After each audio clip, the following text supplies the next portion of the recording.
دنیا جہاں میں حاجی صاحب کے ساتھ ہم پھرے 150 سے زیادہ ملکوں میں، کہیں کسی جگہ کسی ایئرپورٹ پہ 1 منٹ سے زیادہ وقت نہیں لگتا تھا ہمیں گزرنے میں. وہی پگڑی، وہی لباس، ہر جگہ ایئرپورٹ پہ ہم سے پوچھتے تھے کچھ لوگ آ کے کہ یہ سفید کپڑے تم لوگوں نے کیوں پہنے ہوئے؟ میں نے کہا کیوں، تمہیں کیا لگتا ہے؟ کہتا بس ہم سب کا دل تمہاری طرف کھنچ رہا ہے.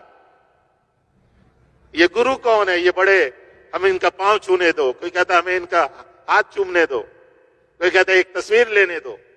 سنت میں یہ کشش ہے، یہ سنت کی جاذبیت ہے، سنت والی زندگی. ہمارے ایک صاحب اپنے 2 ملازم کے ساتھ ایک ملک میں گئے، وہاں اس ملک میں بڑی تلاشی لیا جاتا تھا ایئرپورٹوں پہ.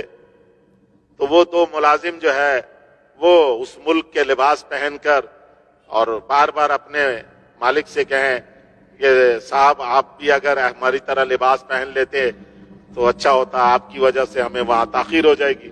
وہ مالک جو ہے شلوار کرتا اور ٹوپی، داڑھی بھی اس کی پوری تھی.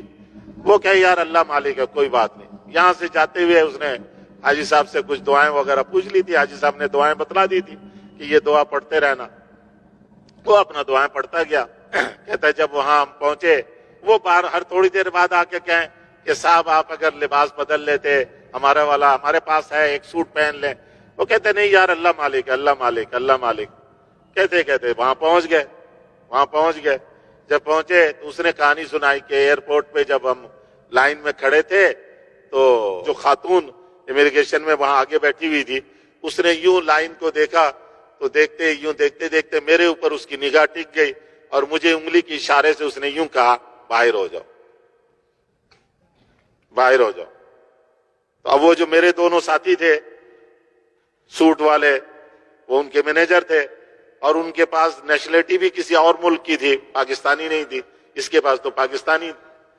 کہنے لگا کہ وہ دونوں بڑے پریشان ہو گئے کہ وہ صاحب کو تو اب لے گئے، پتہ نہیں اب کتنا اوور کریں گے. کہتے مجھے اس نے بلایا اور بلا کر جو ہے آگے اشارہ کیا آگے آ جاؤ. میں سیدھے سارے لائن کو کراس کر کے آگے گیا. اس نے کہا پاسپورٹ لاؤ. میرا پاسپورٹ دیکھا، مجھے دیکھا اور میرے پاسپورٹ پہ فوراً اسٹیمپ لگایا. کہتے جاؤ تم. میں وہاں سے گیا باہر، اپنا سامان جہاں بیگ تھا بیگ لے کر میں 2 منٹ میں باہر آ گیا. اور وہ میرے ساتھی سمجھ رہے ہیں مجھے کہیں لے گئے شاید.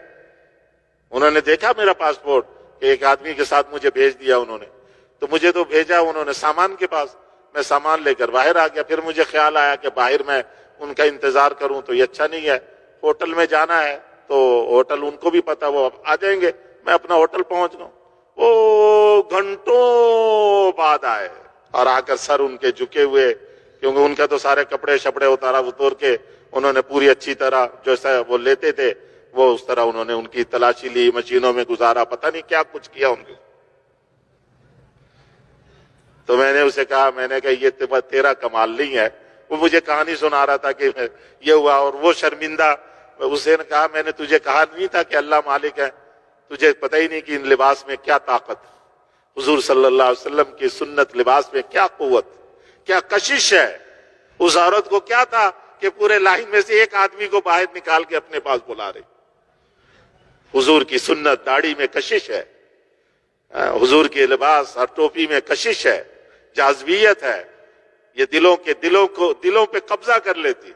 یہ سنت لباس، جو سنت لباس سنت شکل صورت کو اختیار کر کے ڈرتا رہتا ہے، اللہ اس پر خوف مسلط کر دیتے.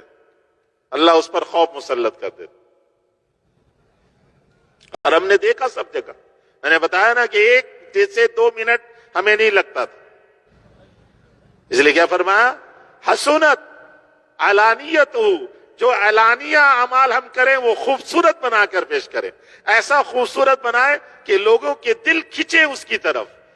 اس کی خوبصورتی میں لوگوں کے دل کھنچیں گے، اس کی طرف آگے بڑھیں گے. واستقامت طریقتہ، اور راستہ سیدھا اختیار کریں.